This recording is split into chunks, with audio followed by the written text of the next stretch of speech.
Welcome to the Do It Live podcast. My name is James Jordan, and today on the show, we are going to be going through week 2, season 6 of Autonomy. It's kind of hard to believe we're already to season 6. But the one thing I will tell you guys is when I joined Autonomy in season 5, I came in late. Even though I was able to graduate with everybody else on time. So I actually did not get to do this week's lecture with everybody else in the class at that time, which when I went through the material later, I was a little bit disappointed about that because as it turns out, and I mentioned this in the class chat last night, week 2 and week 3 were actually my favorite lectures from the whole curriculum. And the reason why is they focus on our public school system, specifically here in the United States of America, the public school system, and the things that were imparted to us through that system that actually don't help us as we venture out into life beyond the walls of that institution. They actually do a lot more to hinder us and keep us in a state of not thriving and not doing the best that we can and becoming the best people we can possibly be. And just to give you guys a little bit of background about me, I'm a little bit weird, so don't let that scare you at all. But when I was going through the public school system myself, I had this deep feeling that there was just something not right about what was going on. Even though I was never really able to communicate it or put my finger on it or explain it either to my classmates or any of my teachers or the administrators, you know, how it was that I came to feel that way. And it was actually going through the autonomy course that allowed me to start putting my fingers on things and say, oh, this is the reason why I felt the way I did when everybody else was standing up and saying the Pledge of Allegiance. And I didn't want to do that because I felt like I was just being part of a machine. Or, you know, this is why when everybody was running in that direction, there was something telling me to go very quickly in the other direction. So hopefully, you know, you guys get as much out of this week and next week's lectures as I did. By no means is you know, that going to be the greatest part of the information for you. There's lots and lots and lots. This curriculum is just chocked full of really, really good information all the way down the line, every single lecture. But I tell you, I'm not going to spend the entire podcast doing a monologue. I want to get the rest of the audience in on this conversation as well.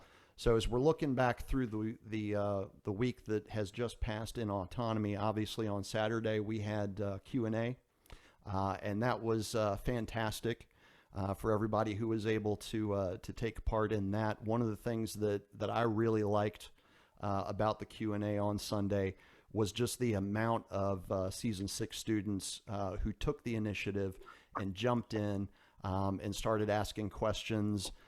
You know, started relaying some of the experiences that they have already had for the time that they've been in Autonomy already. And why don't we go ahead and just open it up right here, because I know we've got quite a few folks that have joined us already. Does anybody want to jump in real quick and share some of their experiences, either from Q&A or some of the other activities that they have taken part in this week? I can share something. Go ahead, Mohammed. This actually ties back into the question in yesterday's lecture Q&A, because as I learn more about the world, and as well as being an artist, I'm really starting to think about the relationship between art and information warfare, because art creates culture and right now culture's on the decline. And I'm very passionate about anime, like Japanese media, and the US and Japan have a long-standing history. So I have to wonder if there's any cross-cultural exchange between the two nations and the kind of messages that they communicate to their citizens, like whether for the good of the people, like legitimately, or to bring them down. So that's something that's really been on my mind this week. And is that a subject that you have been exploring on your own throughout the course of the week? I would say it's been on my mind, but it's something I've been exploring more or less for the past several years. Well, actually, in fact, within the past several weeks, I read the Hermetic text called the Kabbalion. And what stood out to me was how in that book, like the author talks about how people throughout the world take this knowledge, the Hermetic teachings, and they bring it back to their own culture and nations and to enrich their people. So I have to wonder if the same thing is if there's like something similar to that going on within like entertainment today, like anime and video games. Hmm. Well, that's definitely an excellent question, Mohammed, because one of the things that I think that really speaks to is the relationships that develop between nations, not just from the standpoint of governing the populaces of those nations, but also the way that we exchange ideas from a cultural standpoint as well. And when we're talking about countries specifically like Japan, anime obviously is a very large part of that because not only is it a large part of the Japanese culture and the entertainment that they consume, but it has also taken a very strong foothold in the United States as well. I certainly remember back when I was working for FYE in the early 2000s. And for those of you that don't know, haven't encountered one of their stores, FYE was a national chain of, I guess you'd call them like entertainment retail stores. Usually they would occupy a location in like a mall or something like that. But they always had a very large DVD section, and one of the biggest parts of that DVD section was, in fact, anime. So I spent a lot of time both stocking and selling anime DVDs while I was employed with the company. But yeah, absolutely. Those are definitely things to ponder because a lot of times, whether we realize it or not, we do have an influence on others. And to me, that says that we have a choice that we can either be a positive influence or we can be a negative influence, and it really goes into the intent that you put into your interaction with others as to what kind of influence you're going to create. Yeah, because how all this ties back into autonomy, because you're talking about your experiences in public school. Mm-hmm. I was also a weirdo. Um, and anime and video games have helped me to the darkest periods of my life. And now that I'm older and I'm in the community like autonomy, I really had to. It's a very uncomfortable question for me to confront. And it's that, is there a possibility that anime and video games, the things I've loved, are they potentially a psyop? Or is there information warfare going on in the things that I love? Because we're aware of the work of Stanley Kubrick and all the messages that he imbued in his films. So I look at, for example, a creator like Hideo Kojima, as I talked about yesterday. He made a game called Metal Gear Solid 2, Mm-hmm. which not only was a technical achievement during the time, because the PlayStation 2 is notoriously difficult to develop games for, but not only that was a technical marvel, but it utilized the medium of games to communicate messages that were like at least 1 to 2 decades like before, like it was far ahead of its time. It's like the 1984 of video games. So I have to wonder, how was someone like Hideo Kojima able to make a game like that? Like, where did he get his knowledge? Who did he study under in order to make a work like this? And are there nefarious intentions going on when it comes to the anime and video games that people consume? Or is it kind of like a double-edged sword? Are there like people who create these works to enlighten their audience or to keep them in further mind control? I don't know, but it's still something I'm still exploring. Well, I think it says a lot. It's a bit of a well,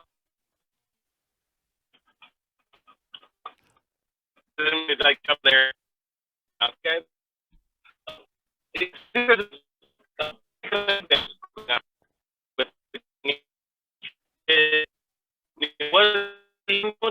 What was out of or did he people? Well, no, it's Phoenix is he's in an area where he doesn't get great service right now, I think. I was hoping it would clear up here in just a second. We'll give it another shot.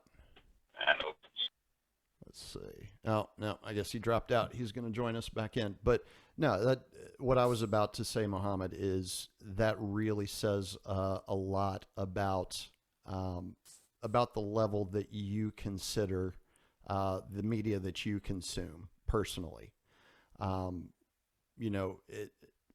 Most people are going to look at the entertainment that they choose for themselves as an escape, something that is going to allow them to forget about, all the other stuff that's going on in the world, all the stuff that's trying to drag you down, that's trying to take your time, and just grind you into that interchangeable human that you're supposed to be. And unfortunately, it doesn't seem like enough people take the time to consider the intentions that might be behind that entertainment that they're consuming. So just the fact that you're asking these questions about what you enjoy says a lot, about your own growth process, and not only where you are, but where it could potentially take you in the future. Because the hardest thing that I've found in my own life, and again, I can only relate, my own experience here. Those types of questions, the ones that are difficult to ask yourself and even more difficult to answer, tend to be the ones that allow you the greatest potential for growth once you can get to the point of feeling like you have some sort of answer under your belt. So absolutely, bravo for, trying to tackle something that large at this point in your life. Yeah, and I'm glad that you brought that up about how finding the answers to these difficult questions, it lies the potential growth. Because the more that I learned about art and culture and where the world currently is with the decline of culture, the decline of the fundamental moral values of Western civilization, like there are those like Mark Pazio and other content creators who say that this is a time for us to create the new culture of the future. And just this week, there's a game called Super Smash Bros. Ultimate, and it's the biggest crossover. It's the biggest crossover in gaming history. Fighting game that combines characters from various different video game companies: Nintendo, Microsoft, Disney, etc. And this week they add their final character in the form of a character named Sora. He's from a game called Kingdom Hearts, which is the most influential work of media in my life. And Kingdom Hearts is also a crossover game. It's a role-playing game that is a crossover between Disney and Final Fantasy characters. And on the surface, you could say that, oh, that's goofy. That's just there's nothing deeper than that. But what Kingdom Hearts is a game about the conflict between good and evil on a philosophical level, but within the context of this omniverse where all worlds conceivably exist. And there's a secret society of warriors known as the Keyblade wielders to protect that balance. And the fact that this character is now a part of this crossover game it's very symbolic and poetic. Because Super Smash Bros. Ultimate, you could say it's just entertainment. it kind of goes into the principle of correspondence, as above, so below. Super Smash Brothers would not be able to exist before the age of the internet. It would not be able to exist unless Nintendo was able to form all these deals and these partnerships with companies all across the world. Like this is a cultural capital that's so unprecedented. For one company to form deals and ties with companies from all over the world, from different cultures, under one banner to produce just this one game. There's a celebration of not only gaming, but of culture.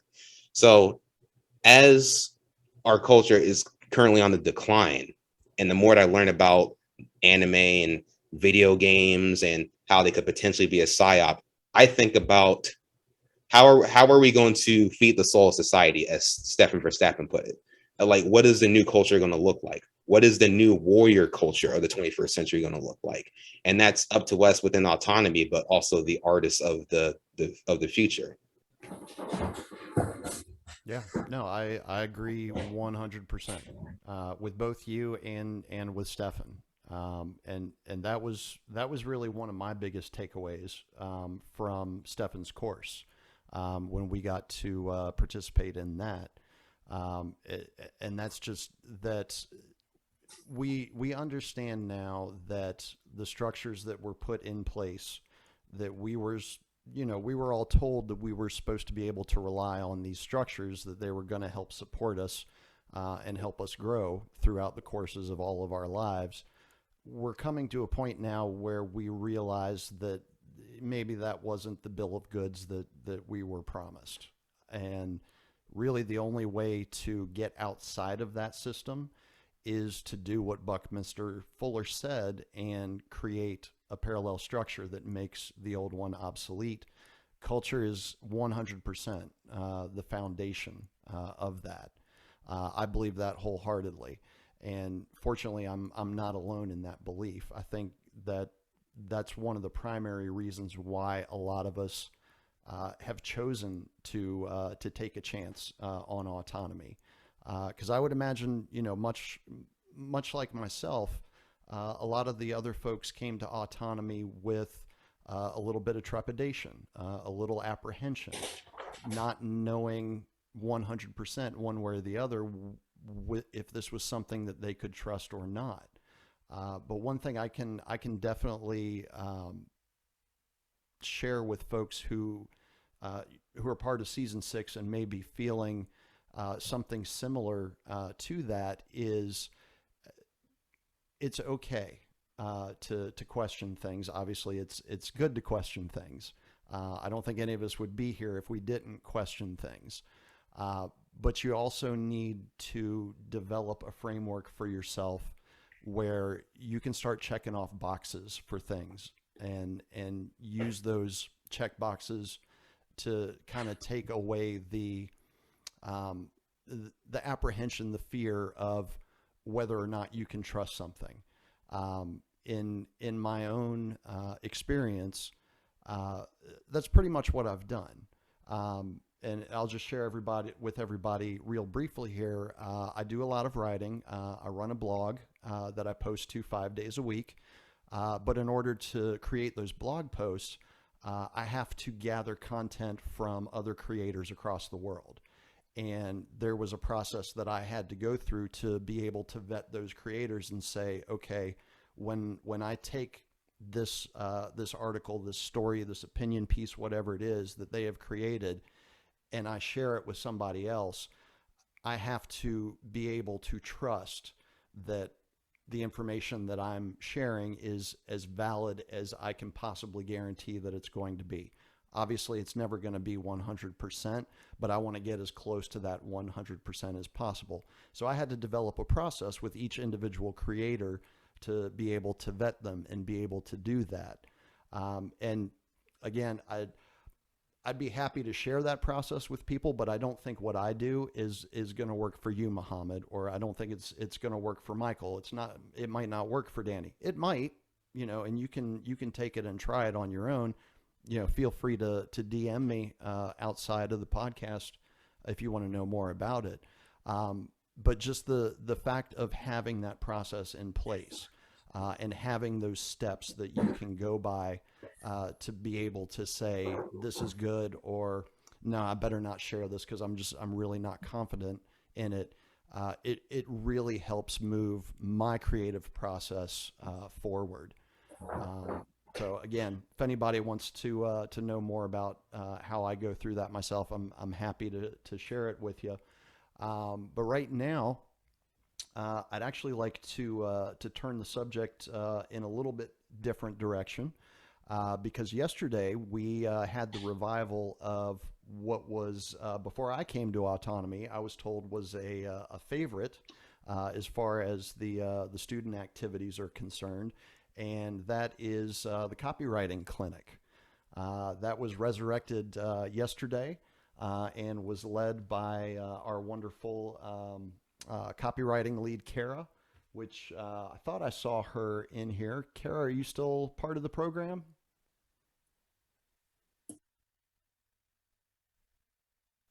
I think she was in and then she was out. Nope, she jumped out.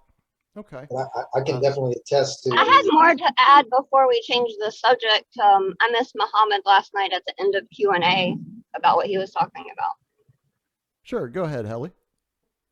I also relate to the anime. My daughter is very much an artist, and she was a pre-teenager. We've been through a lot of that. I played the Kingdom Hearts game while she watched me, like on the couch with her and her friend, and it was very much a part of her life as well. And I think she feels that same sort of attachment to it.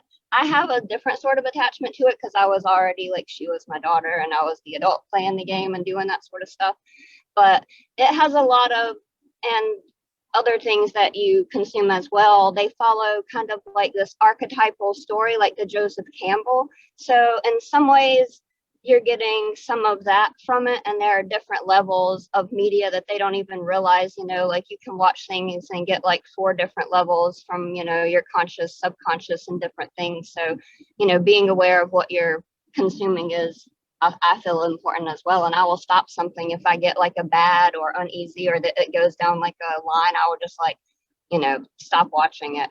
And last night I missed you at the end of the Q&A. The Kabbalion, or the Hermetic tablets, also, they kind of grow with you, kind of like we're saying, like this course as well. Like you get what you need from it each season as you grow and become better and everything. But the Kabbalion works on different levels as well, whereas you can come back and read it later in your life, and as you've grown, you can get different things that you need in that part of your life now from it. So it grows with you as well. Like you can keep gaining from that as well. I think I said that at the end of Q&A last night, but you weren't there.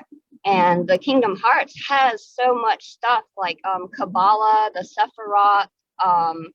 There's so much esoteric stuff in there. I didn't realize when we were playing it, because I had no idea about any of this world then. Like my journey didn't begin until a little bit later. And so at that point of playing it, it was just like, oh, it's Disney and Final Fantasy, and it's cool and it's fun. We're in these like Disney movie worlds, and it was really fun and everything like that. But on a different level, there is this whole undertone of the whole story plot of the game. And I guess some of that is from Final Fantasy, which I'm not as familiar with, but it's, it has the stuff dealing with the bad and the evil trying to overtake the world, like the darkness, the black, is coming and overtaking all of these worlds, and, kidnapping people and stuff like that is happening. And then you have something, and it's actually called the Sephiroth in the thing. And I didn't realize that until much later. And I was like, oh my gosh, that's like an actual word from the Kabbalah, and it's just right there. And that's what they're calling one of the characters in the game. So there is a lot of esoteric things that can be gleaned. And I'm not sure, well, with that, I'm pretty sure, they knew they were putting that in there. But some things, I think the creators are just taking from culture and putting it out in their own way. But some things are definitely put out there in the levels that we get stuff from subconscious, conscious, and, it is affecting us, good or bad, I guess. I think what you said really goes to show that intellectual self-defense is of the utmost importance, especially when it comes to art, because art is a more complex communication vehicle than simply a speech or watching the news. Absolutely. Well put, Muhammad. But yeah, there's definitely a lot. And I I like to call myself an artist. Whether I actually am or not, I mean, that's for you guys to decide. That's not for me to decide. But there is so much that you can put into a piece of art, whatever it is, whether it's a painting, whether it's a story, whether it's graphic design, whether it's graffiti, whether it's performance art. There are all different types of art, but the one unifying aspect among them is that they all go towards creating our culture. You know, kind of going back to that foundation, and they can communicate far more than what they would appear to be just on the surface. So absolutely excellent points, guys. Thanks for both of those. And that actually ties into the copywriting clinic, because copywriting in and of itself is an art form, because you know, essentially you're using words to create an emotion in the person that is reading them that hopefully spurs them to take action. Do you want to elaborate on that a little bit, Michael? Well, I would just say that, you know, it's part of the culture of autonomy, and I think that's one of the things that we all contribute to, and certainly the copywriting clinic is just one example of you know, how people's contributions kind of create the circumstance where other people can learn from uh, you know, an individual's expertise and their, you know, essentially their artistry. Because like you were pointing out, you know, artistry is a lot more than just you know, paintings and music and stuff like that. It is like it's everything. It's everything that people do. The art of life, the art of living, the art of playing. These are all things that kind of contribute. But you know, in particular, I think the copywriting clinic is a really good example of you know, there's kind of two co creators of that. That's Agnieszka and Kara, and you know, when they are working together and really kind of demonstrating what they bring to the table, it's pretty exciting, because I think it's just a perfect example of how when we work together, when we collaborate, there's just so much more, you know, and you can just see when people work together, that work together well and have respect for each other, how that creates that, you know, 1 + 1 = 3 kind of thing. And I'll just say that, you know, in regard to kind of where we're at as far as season 6 and you know, episode 2 of season 6, that you know, this is one of those things where we're kind of getting to integrate and meet other people, meet the students, and meet the other people that are contributing to autonomy. And you know, I'll give you an experience I had this week that involved you, James. You know, one of the blogs that you did was talking about you know, some of the contemporary news that's out there, but it pointed out to something, an interview from a psychologist on the idea of mass formation. And you know, that little piece of information that you put out there, that was huge, you know, for me, because that really explained a great deal of stuff that, you know, I've been, you know, I've read Simon Le Bon, I've read Edward Bernays, but that little discussion, it was just like those little missing pieces, put them together, and now you have a much better understanding of what's going on, and kind of the, like, what describes the psychological operations that that we're all encountering. And you know, like what Muhammad said about intellectual self-defense, we've got to be on top of this kind of stuff, and the only way that we're going to be able to do that is through the expertise and interest and you know, attention of a large group of people that are looking in a lot of different directions to kind of assess risks in their particular area, and then, you know, convey that information to the rest of us so that we can say, hey, what's going on over there? You know, oh, that stuff in anime, this is what's important about it, or these are the things that are going on, or these are the trends that are happening. Now I know who to go to talk about that particular thing. So it's this is the kind of thing about autonomy that I really, really enjoy, and it's why, you know, I'm a season 2 guy, but I keep coming back, is because each season is a whole new cornucopia of new information and new interests and new ideas that make me better. Absolutely. Well said, Michael. And thank you for the kind words on the blog as well. I always appreciate that. I'm sure, Muhammad, you experienced this as well. I'm always my harshest critic. So even when people give me words of positivity, I have trouble taking them graciously or as graciously as I should. But I'm trying to get better about that. And honestly, to me, that's what autonomy is all about. It's about us becoming better than we were the day before, every day striving to get better, and not only creating better versions of ourselves, but helping each other create better versions of themselves. Because with the circumstances that we find ourselves in this world, I'm slowly coming to the realization that the only way that we are going to be able to escape these circumstances is by helping each other become better people, because by default, that is going to help us build a better world. It just makes sense to me that if we're all doing this,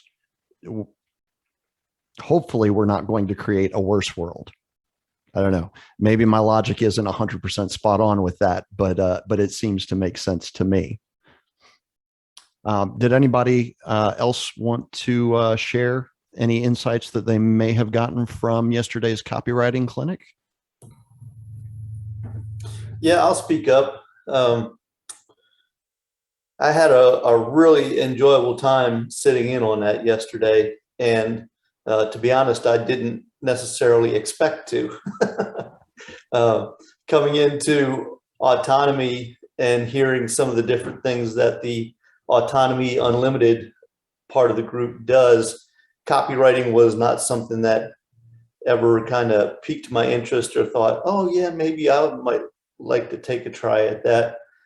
But yesterday I saw the notification pop up and I had a little bit of free time. So I thought, oh, what the heck, I'll just listen in for a little while, just out of curiosity to see what they're doing. Kara and Agnieszka did a wonderful job of guiding the session and setting ground rules at the beginning. And it sounded like Kara was a little worried that if the group was large, the interaction might get a little unwieldy, but I think it turned out really well with the size of the group that we had and the way we were able to interact. And I don't know how they felt as kind of the professionals, but to me, it felt like we were getting some actual work done, some actual valuable work in a collaborative environment like that. And for me, that felt really good. So I went from mild curiosity to kind of a sense of accomplishment. So yeah, that was a really positive experience, and I'm looking forward to participating when they put more of those sessions on. I also enjoyed seeing your work, James, and your website. You should be really proud of what you've done with that so far. I hope that all of the input and suggestions yesterday, that you took that in a constructive manner and didn't come away feeling too negative or too pulled down or pulled apart, because just from my very first glance at your front page, it drew me in. And one of my favorite parts was your blog post titles. Some very catchy phrases there, and I'm looking forward to diving in and reading a lot more of those articles. And of course, I told you yesterday, you earned a new subscriber right off the bat there. So, so good job with that. And the other pieces that we looked at and worked on were really good as well. Oh yeah, we looked at Howard Lichtman's copy, and until that point, I had heard his name somewhere in the distant past. It felt like a foggy recollection, but I had never connected that name with his pseudonym, which I've seen all over the place quite a bit more, or the book that he wrote. So that's another piece of work that I'm looking forward to digging into more in the time to come. So let's see. Yeah, that's pretty much sums up my experience with it. Like I said, I really enjoyed it and looking forward to more in the future. Awesome. Thank you for sharing that, Nelson, because it does sound like you got a lot out of the copywriting clinic. And also thank you for, again, all the kind words on the blog. I will do my best to keep being witty. No pressure. That's, but yeah, it's a two-way street, man. It's, my jokes don't always land right, but apparently for you, they have so far. So that's definitely a bonus. All right. Well, let's get to the meat of week 2 then, which is the Friday night lecture, which this week was entitled "Who You Could Have Been If Not for Schooling." And as I said at the outset, this was where I was really interested to see what the reaction of the season 6 student body was going to be, because when I came to Autonomy in the middle of the week, or season 5, I want to say it was like week 7 or something was when I actually got into it. The week 2 lecture was, like I said, where things really started clicking for me, in terms of throughout the course of my life, I had all these bits and pieces that I had collected, pieces of information, data points, things that made me feel funky, that I was told I was supposed to be doing this stuff, but it just didn't feel right. And I never really had any way to put all of that stuff together to form a cohesive image or narrative. And week 2 was when Rich started providing me with some of the mortar to be able to build with those. I've always called them bricks. I was collecting bricks as I went through my life. And the week 2 lecture gave me the adhesive that I needed to start putting those bricks together and actually build something out of them. Now, I will tell you, Joshua recommended to me that I pick out a couple of slides from the lecture to highlight and talk about for the show today. But me, being the contrarian that I am, I decided not to do that. And the reason why is I really couldn't narrow down a couple of favorites out of that entire lecture, even though it's one of the shorter lectures in the curriculum, which I think last night Rich got it in at just under 3.5 hours, if I'm not mistaken, which is pretty quick. For those of you who don't know, the lectures and the Q&A on Friday night tend to go into the wee hours of the morning. But what I am actually really interested to hear, not only from the folks who are brand new in season 6, but also those of us who have been with Autonomy for a while now, when you first encountered the material that Rich presents in the week 2 lecture, what was it where was the first place that your mind started going with some of this information? And again, I'll open this up to everybody, whoever wants to jump in first on that question.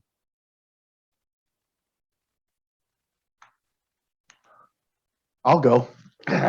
Go for it, Danny. All righty. When I sat through week 2, and I started out in season 4, at the end of the presentation, I had this feeling of confirmation. Let me quantify that. All throughout my educational history, I've seen what real learning looks like. I experienced that when I lived in the Emirates.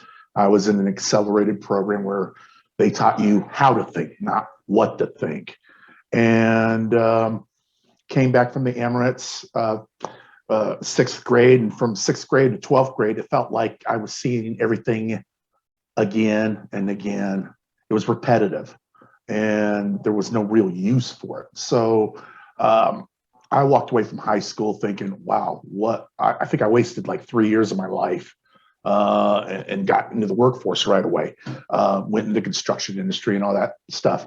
But I always knew that there was something else out there. There was some real information out there, something useful, something that could improve my life. And I always searched that through either a sales course or through some other accelerated learning programs. And so to see what Richard presented in week 2 kind of tied everything together, because there was nobody really out there saying, everything that's out there in a traditional sense is wrong and it leads you nowhere. And so I've been able to accumulate a lot of different trainings leading into Autonomy, and it's just great to integrate all that in. And going into season 6, now I'm starting to not only integrate it all, but to put something out. Whether it's in my own aquaponics dealings or writing a grant or something that I'm going to have a chat with Michael in about an hour. Oh no, it's out there. So the beautiful thing is, I think I needed to hear it one time from somebody of Richard's stature to say, look, you've been suckered for a lot of years, and thankfully I didn't get pulled into a lot of that. I took all my alternative training and skill building. I think that's kind of the one thing that's helped me is I've been able to gain certain skills over the years, not just taking in useful and useless information. And so it's led to this point. And for all the Autonomy students, I think they can relate with that in some capacity. But this is the opportunity to really correct a couple things and move forward. And you don't have to do it alone. You got a great group of people to work with here. But yeah, I got the confirmation, and it's like, you know what? Let's get to work. Let's get everything corrected. Take out the trash, and let's move forward. Awesome. Thank you, Danny. Did I lead you a little bit with the introduction to that question as far as confirmation? Because that was exactly the word that I was tap dancing around the whole time. Yeah, no, but I mean, authentically, that's how I felt. It was just, I knew it intrinsically, but it's always good to hear somebody say it, because then you have the choice to agree with that or disagree.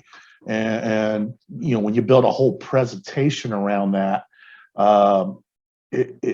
you gain an understanding of it, but it's something that I can relay to other people and say, you know what, this is why I do the things that I do. You don't have to agree with it. I'm going to be where I'm at anyway. Thank you. Have a nice day. Yeah,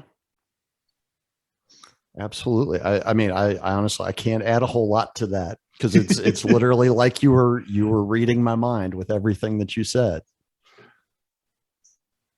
You know, I would just add, you know, I was born in Gary, Indiana, and there's actually something called the Gary Plan, which was instituted in 1907, which was essentially like the idea of the institutionalized schooling for a manufacturing town. Gary was established by U.S. Steel. U.S. Steel came in and you know, really took over the lakeshore of Northwest Indiana and turned it into a steel mill. And they needed, you know, hundreds of thousands of employees that were, you know, workers. And so they came up with the Gary Plan. And it really was, you know, a lot of the things that Richard, you know, talks about. The reasoning behind all that, you know, was to just get people to be workers, you know, and essentially not shut their mind off, just do what they're told to some degree. And you know, this is something that, you know, when I was growing up in Gary, Indiana, like in the heart of the system, that wasn't necessarily apparent to me. And to some degree, you know, like you mentioned at the beginning, you know, like what is this Pledge of Allegiance thing, you know? Like for me, growing up in that kind of a group, it was like, why isn't everybody like really, you know, got their heart into the Pledge of Allegiance? Is the way that I kind of got programmed, and I had to go that full circle from, you know, like, man, this is good for us. We've got to be all together, you know. This has got to be a collective kind of thing. To understanding that, hey, I'm different. You know, I'm different than the person next to me. There's things about who I am that, you know, that I need to find out, you know, that distinguish me as unique. And you know, I think that's kind of what autonomy. I think that's one of the things that, you know, like we're starting to see that like each one of us is this gem that needs to be, you know, that needs to be polished. It needs to, like, you got to knock the coal dust off from all the stuff that they've created around us that, you know, that's, you know, trying to homogenize everybody into robots. Yeah. And that's one of the things that's really become more clear to me after going through the course and the graduation process with autonomy, is just how much of that 15,000 hours is meant to turn us into essentially nothing more than a widget. We're just a big interchangeable piece in a system that, you know, was started being built 100, 125, 150 years ago. So a lot of the, you know, the structure of this system was already in place well before we were even a twinkle in our parents' eyes, you know. And they've just been, once they figure out, okay, well, you know, we have this input, we want to create this output, and this is the process that we're going to use to do it. Once they got that whole part nailed down, they just started refining it over time. Because one of the things that I do is I look back through history and I trace from event A to event B to event C and look at the changes that took place between those events, leading up to, you know, ultimately the present moment. And when you take that kind of view of history and step back and remove the personal aspect of it, it really starts to become obvious.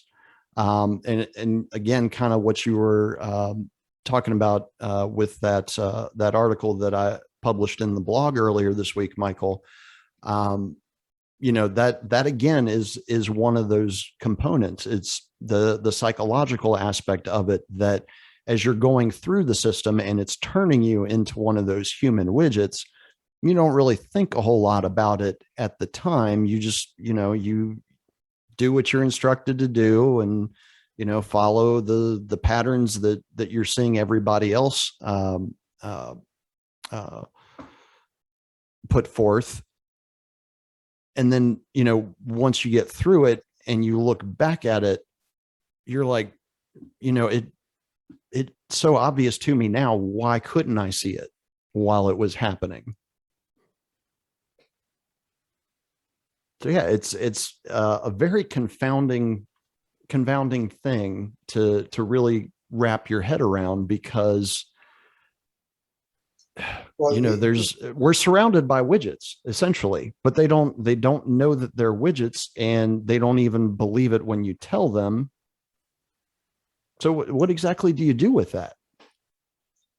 well, I think that, I think as we have this experience and we have these different inputs from, a larger student body, and you get to look at it from a lot of different directions, I think you start to see like what is like the methodology that they use, like the generational separation, so that like they train people from the youth, and they condition people from the youth, and then they separate them from other age groups so that you don't get the different perspectives. And again, that's kind of one of the things that with autonomy you get, you get perspectives from a lot of different people, you get perspectives from a lot of different age groups. Those kind of things, the fact that you don't see that in the institutions is a niche that we have that really provides us with, information that you can't really get other places. And those kind of things really do make a difference.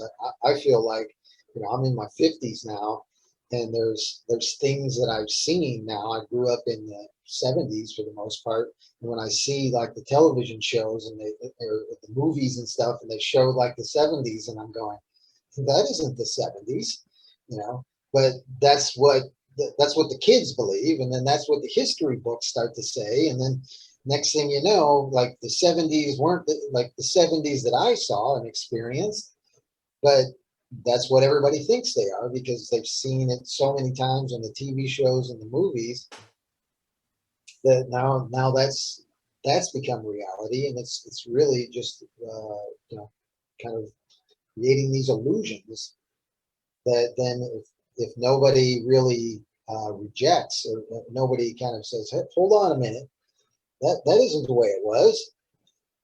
And of course, a lot of those people are deplatformed or put on the side so that no one ever hears from them again. But nevertheless, you kind of get this, you start to see like how these illusions are created and how these illusions get perpetuated. And then next thing you know, you're off to the races as far as a great deal of confusion about where we're going and where we've been. Mm-hmm. Well, and a great deal of assumption about what that history that some of us lived through is supposed to look like as well, which then obviously only adds to the confusion, to the conflict, to the division.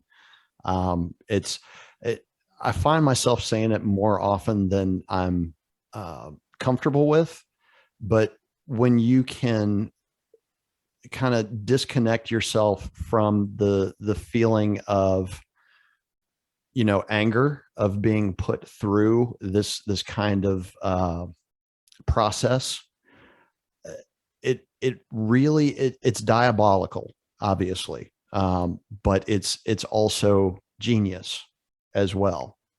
Just the level of detail that has gone into the planning and the refinement, and just everything that is involved. It's probably one of the greatest works, and however you want to define that work, whether it's art or otherwise, but it is without a doubt, in my mind, one of the greatest works that has ever been constructed by man. The problem is that its primary purpose is subjugation and enslavement. Can I go back to your question about what to do with the widget people? Yeah, man, go for it. I wonder how is it, and can you really do something else besides providing an information that one, according to Richard lecture, could take could be a nascent or could be ignorant. So that's the main point. But for me, the most important part of this lecture was to recognize how much of a widget am I still. So what are the parts that I can change in my own behavior, on my own understanding of the world, and what is for me to improve that tomorrow self would be better than my today self, and like this, how if I'm a better person today than I was yesterday. So for me it's that goal. And besides of providing information for other people and working on ourselves to look for places where we can improve, I think there is not much to do. You can complain, you can make fun of people, you can get angry, but that, I think, doesn't take you anyway. Where is some value in your place? Well said. That was very well said, Marcin. And thank you for speaking to that. Because again, I think it ties back. We're having this nice little conversation where like one thread weaves into another and then comes back and goes around and all of that good stuff. But yeah, kind of back to the interview that Michael had mentioned with the psychology professor. One of the things that we can do absolutely is by being better versions of ourselves every day, because what that does for the other people who are struggling through this system is it provides an example for them. It gives them something other than what the system is telling them that they're supposed to strive for. Yeah, for sure. That they can begin to hold up as an ideal next to it. And by essentially forcing people to make that comparison, what I'm told I'm supposed to be versus what I would strive to be. I think that's one of the things that can kind of help short circuit the indoctrination enough to give you just a little bit of wiggle room where you can get in and you can start kind of finessing and massaging some of the other aspects of it to draw them out of that mindset that unfortunately a lot of people end up getting locked into. Yeah, and what could I do to recognize where I was programmed to do things that maybe are not beneficial for me and for other people? So who could I be without that programming, like the topic of the lecture? Yeah, absolutely. And the great thing is I believe it's next week we get to find out the answer to that question as well, who you can still be despite all of this 15,000 hours of indoctrination. So yeah, by no means don't anybody think that this is just all gloom and doom. There is actually light at the end of the tunnel. It's just a journey that we have to take to get through that tunnel to where the light's coming from. One of a couple of the slides that I thought were significant in the presentation. One that Richard mentioned is this idea that a lot of people are in pain, and how much people are unaware or unable to learn or recognize what's going on when they're in pain. I mean, the thing that's immediate is the pain, and to a large degree, there's a great deal of suffering going on, and that's kind of one of the things that we need to recognize when it comes to like our logical arguments when you're you're trying to make a logical argument to somebody that's in pain, that's, suffering in some way. It seems like, no, you need to immediately take care of me. It's my foot that's got the problem. Don't try and explain to me what's going on. Just take care of it, that kind of thing. And certainly that's one of those things. And then the other element is the fear, and those things work in conjunction to some degree. But there's also this, the conditioning of fear comes in a lot of different ways, and a really good example of that is public speaking. If you look at public speaking as a fear, it's one of the greatest fears that people have across the board is public speaking, and that's completely a conditioned response. When people are born, when people are children, they're not afraid to express themselves, but as they become adults, something happens. And the next thing you know, it's incredibly difficult for people to express themselves and to be, straightforward and honest about what their feelings are and so forth. And this is absolutely a conditioned fear that doesn't make any sense, because if people were able to express themselves and to tell people truthfully how they feel and what's going on with them, they would get a great deal further. And like, if you look at people that have, built up their skills when it comes to public speaking and stuff like that, they're making a great deal more money. They're a heck of a lot more successful. And so it's like just completely counter to the fear, to demonstrate that, like, man, if there was one thing you could do in your life, it would be to be able to express yourself and to speak publicly about the things that are important to you. And yet those are the things that are the hardest thing for people to do. And they've been hidden behind this curtain of fear it's pretty immense. And, the fact that it's so predominant says a great deal. Go ahead.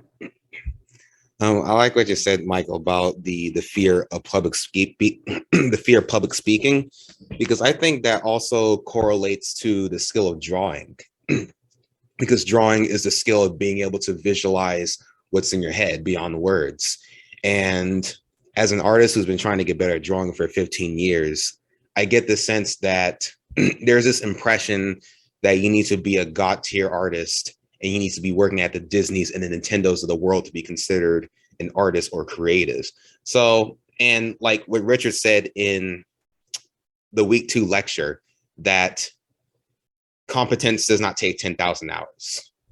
And drawings most certainly doesn't take 10,000 hours, because the fear that we have towards drawing, we don't have towards cooking or skateboarding or cooking. Like, it does not take 10,000 hours to learn how to cook. I mean, Gordon Ramsay is a world famous chef, but he burnt a grilled cheese sandwich on YouTube. So why do we have this fear towards drawing? And why do we feel as though we're not worthy unless we have those God tier skills? So for me, it's perhaps that those who have made it, those who are on that professional level, who have achieved that ability to draw, they probably went through a lot of pain to gain those skills. And so they wear that pain like a badge of honor. And so that turns into masochism, and that masochism defines the culture of creativity. And so people think, oh, I need to be at that level in order to be valued as an artist within society. I need to make something that looks godly in order to be considered an artist. Anything less than that is a waste of my time and other people's time. So I think the fear of public speaking also correlates to the ability to draw, which is the ability to really truly express yourself in the visual sense. Well, absolutely. And thank you, Mohammed, because that actually brings things back around to, I think, what is maybe one of the deeper seated aspects of that fear. And one of the reasons why people are more apprehensive when it comes to putting themselves out there in an artistic sense is the emphasis that we place on the perceived value of others. and the danger that people feel in taking something that they have created and presenting it to the world at large and allowing it to be interpreted, and then feedback to be provided based on those interpretations, because there's always the chance that you won't get positive feedback. There is always the chance that somebody is going to try to tear you down, regardless of the positive feedback that you get from others. And all of that just plays back into that fear of ostracization from the group, that I think really underlies a lot of the effects of the indoctrination. Yes, most certainly. And especially after learning about John Taylor Gatto's work, it allowed me to really understand just how damaging public schooling was to creativity, because I'm part of various artist communities, and all of them do not address like the effects of public schooling, because they don't really have the awareness to perceive that like there was a problem with this. And so there are those who say, oh, if you're not able to achieve this godly level of skill, perhaps drawing is not for you, perhaps express yourself is not for you. So it's like, you're right, it's like ostracization. It's like, it's the official culture, like the Disneys, the Nintendos, the DreamWorks, the Shreks, all that stuff. That's considered the official culture. That's where people get most of their, the understanding of the world from. But we've been creating culture for thousands of years. What makes my art, what makes what I have to say any less valuable than that guy who works at Disney? Right. Absolutely.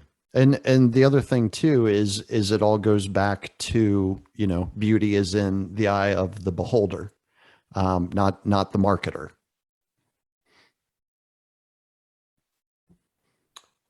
All right. Anybody else want to jump in while we're still on here and give your impressions of the week 2 lecture, or things that you've taken away from it?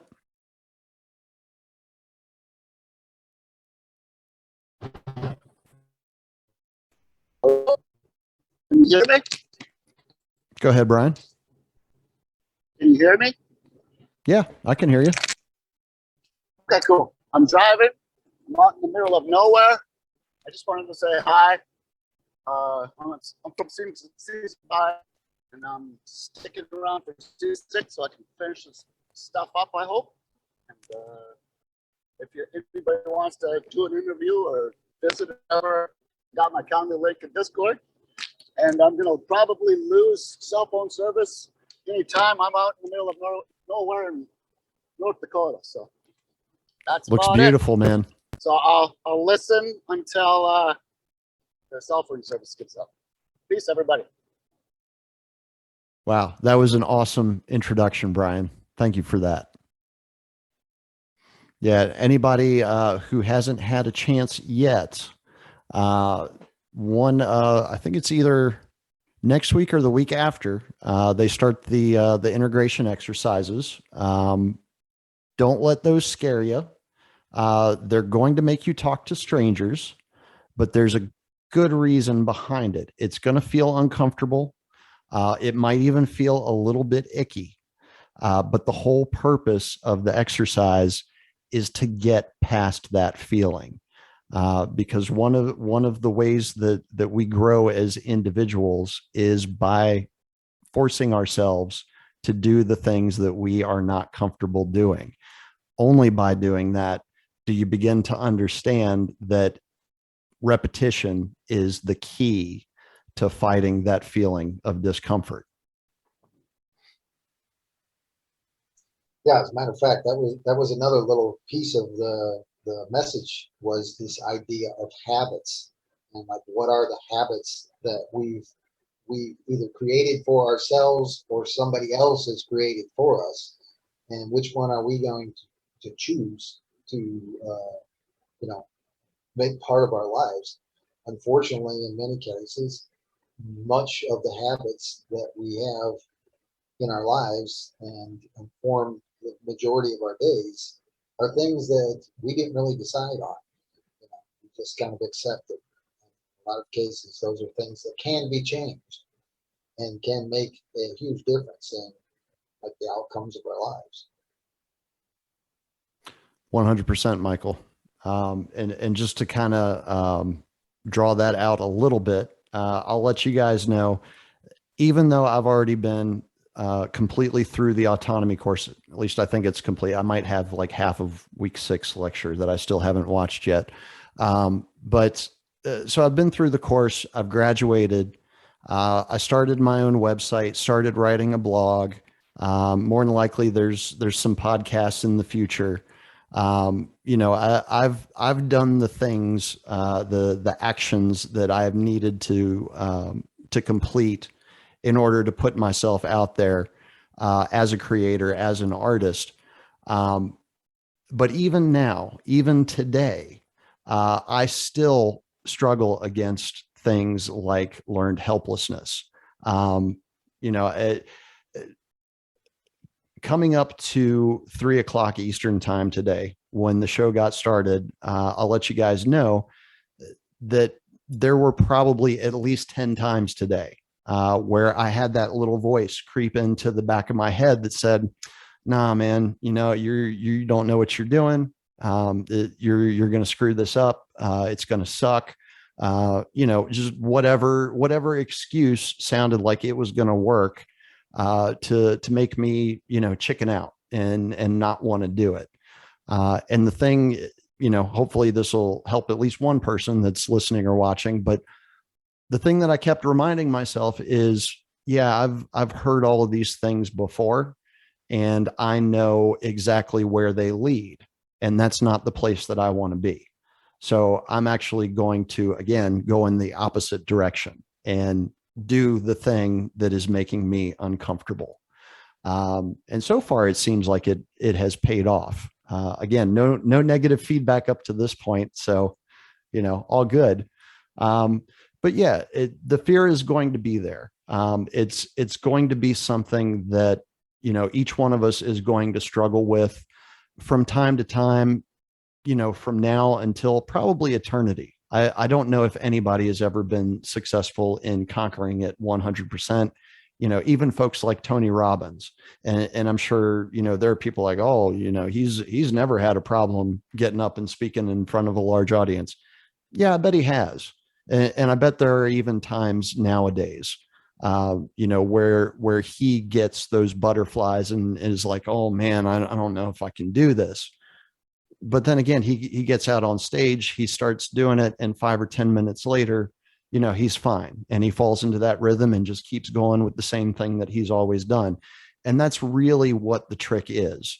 The trick is in silencing that voice that is trying to keep you from achieving what you want to achieve, and just, you know, putting your nose to the grindstone and getting after it.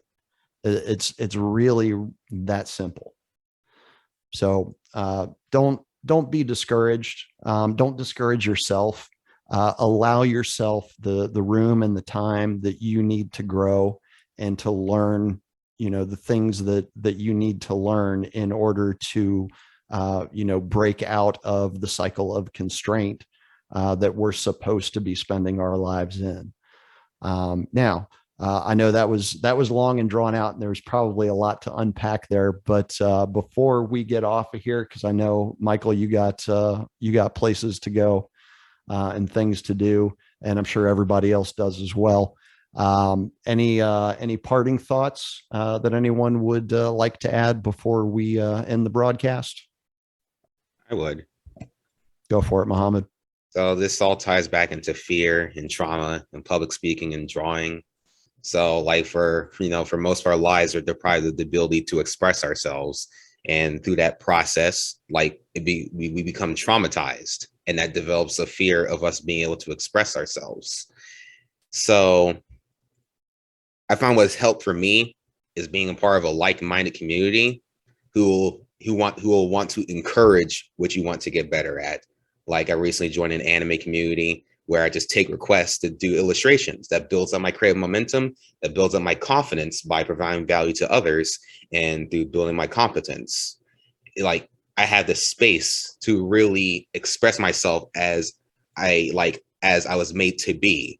And I would, since it isn't being part of a community that has pushed me, like encouraged me to do that, to grow beyond that trauma. Awesome. And again, I would agree with that 100%, Mohammed. If it were not for the autonomy community, I would definitely not be anywhere close to the point that I'm currently at in my life and in my work. So again, big thanks to all of you who have shown me support throughout the course of the time that I've been with the community. Anybody else? I'll just say, there was the quote from Frank Herbert's Dune, fear is the mind killer, that whole little statement that he makes in the movie that's rather famous. And I would suggest, I think Richard said something about, is there another way to say that? And I would say Thucydides, the key to happiness is freedom. And the key to freedom is courage. To me, that's that other side. It's not looking at fear, but looking at the courage, doing that stuff, making that the focus of being in the present, choosing to be courageous every day, every moment is a wonderful thing. Well said, Michael. Very well said. All right. Last call, guys. Anybody else want to jump in here?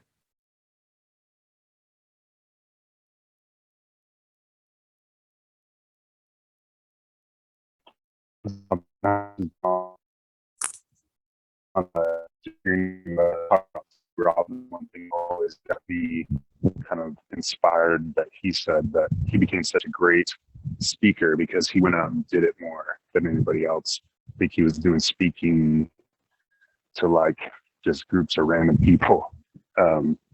So he had 360 events in like his first year. They might have been small, but he was getting out there. So, just getting into that point where you're taking action. Thank you. Well, thank you, John. Absolutely. And that is the key. And you're going to hear, for those of you guys who are new to autonomy, you're going to hear Richard repeat this point over and over again. All the planning, all the forethought in the world is 100% wasted if you never take action on any of it. And that really is the key to everything. Because you can have the best ideas in the world. You can come up with the idea that solves world hunger, or the idea that ensures that we have world peace for millennia to come. But if you never take action on those ideas, those things are never going to come about. So absolutely, John, thank you so much for that. That was wonderful. And with that, I think we're gonna use that to go ahead and sign off for this week of the Do It Live podcast. Thank you, everybody, for showing up and joining and being part of the conversation today. For those of you who are watching on YouTube or elsewhere, smash that like button. Do the things like subscribe, whatever there is to do. Because one thing that it does is it makes the algorithms look at this stuff. And if it's looking at it, it's going to have to recommend it to other people. And that's one of the ways that we can definitely go about growing the community and being, a little bit subversive at the same time. And that'll always make me happy. So again, thank you, everybody, for joining us for Do It Live. We'll be back again next week. At 3 p.m. Eastern again. Not quite sure who's going to be hosting next week, but we've got 7 whole days to figure it out until then. So again, thank you, and we'll see you guys next week. Well, good job today, James. Yes. Good Thank job. you, James. Bye. Also, thank you. Thank Yeah. you, everybody. I really appreciate it. Ciao, ciao. Enjoy your weekends. You too. Oh, and don't forget to watch Grand Theft World tomorrow night. Yes. Have a good one, guys.